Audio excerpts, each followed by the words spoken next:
guys, Lulu here, and today we're going to be reading the Law of Patterns. So this is the fourth universal law that we'll be looking at together. So either grab a cuppa or whatever you need to feel comfortable, or just listen while you potter around getting whatever you need to get done. Let me know any insights or reflections that you have within the comments below. And if you do like this, hit the like button, because then I know to continue this reading session thing that we're doing on the channel. So appreciate you being here. So anyway, let's get into it. Any habit or pattern, whether we call it good or bad, despite our best intentions, tends to reassert itself over time unless we break that pattern by doing something different. The events of childhood do not pass, but repeat themselves like seasons of the year. And that comment there was from Eleanor Fagion. And we can see, if we do self-reflection on our own life and our own path, we may be able to see clearly or identify the patterns that keep playing out. And here we go. So we humans have the power of spontaneous action, doing old things in new ways, changing and restructuring our lives and our behavior. Yet an innate resistance limits this possibility. This resistance is based upon our fundamental physical and psychological structures, connected to the larger universe and to the ways we learn and adapt to our environment when young. Environment is so important. So our tendency to form patterns has survival value. As children, we learn to make sense of the world by observing patterns. We experience patterns of hunger and feeding, day and night, waking or sleeping. As we can conform to our parents' schedules and our own internal rhythms, by recognizing patterns in the noises our parents made, we learn the complex association of sound and meaning. Through repeated patterns, we learn to speak. We grew to depend upon patterns repeating themselves, and we learn to repeat them, brushing our teeth and other nighttime rituals. Patterns at home, at school, and at work. By the time we were 10 years old, the power of patterns had become part of our lives. The functional patterns or habits we have developed in the course of our daily lives, such as washing our hands before eating, aren't usually cause for concern, but they are still interesting to observe, because if we consciously do something different just to notice what happens, we may feel strange or out of step, arresting to the power of habits.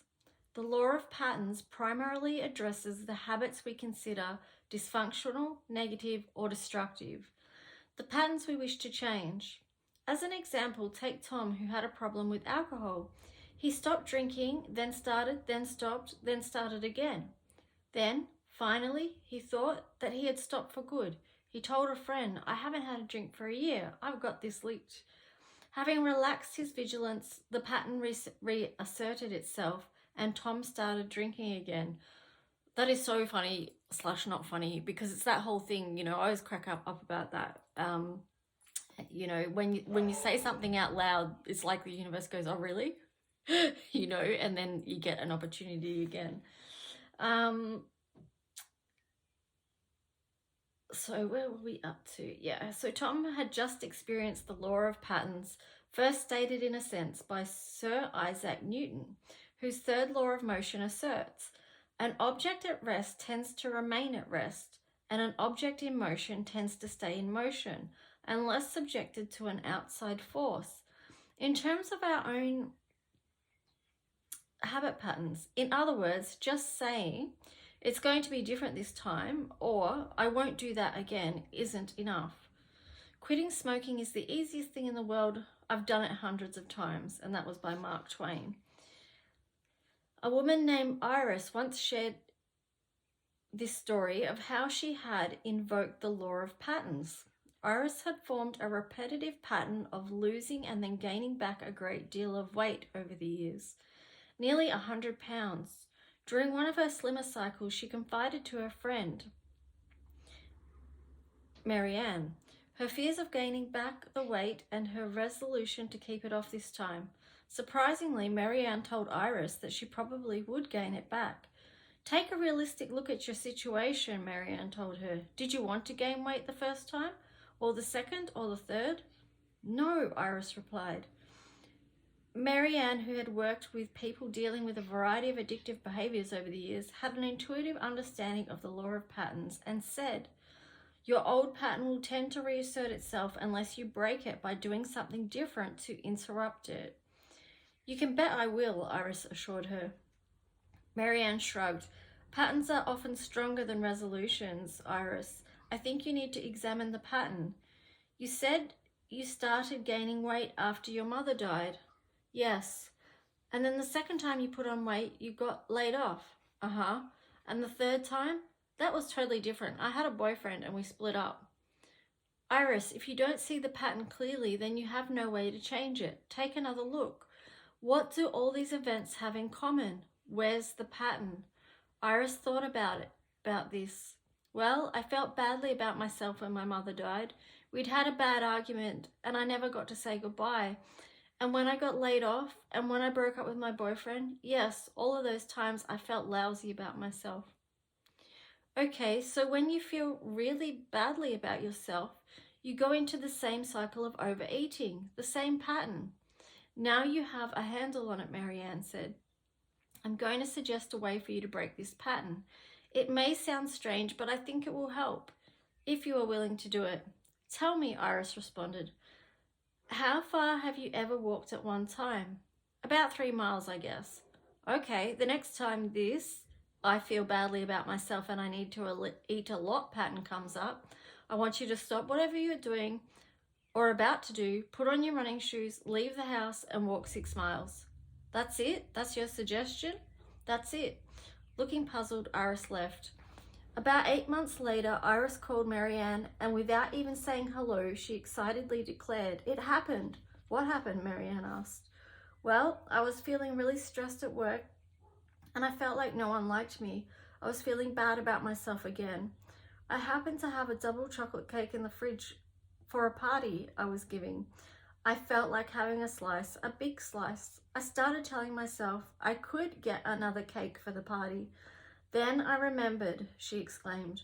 I saw what was happening, so I put on those damn running shoes and said to myself, I'll walk 6 miles because I made a promise to myself. But I'm ending up right here at this cake. I walked 6 miles, maybe 6.5 miles. And when I got back, I picked up the cake and was about to toss it in the garbage when I shook my head, put it back in the fridge and left it there. We had a wonderful party and all the girls from work showed up. Iris had broken an unwanted pattern by first recognizing the power of the pattern and then doing something to interrupt it, rather than remaining a victim by repeating it. The law of patterns is important for anyone who tends to break resolutions repeatedly or who has a pattern of incompletions or repeated failures, such as 3 or 4 marriages or quitting smoking 5 times. Any pattern tends to repeat itself until we closely examine what's going on and intervene and break the pattern by doing something else. This law highlights our habits and tendencies and helps us to take responsibility for them, not by endlessly struggling against old habits, but by doing something different.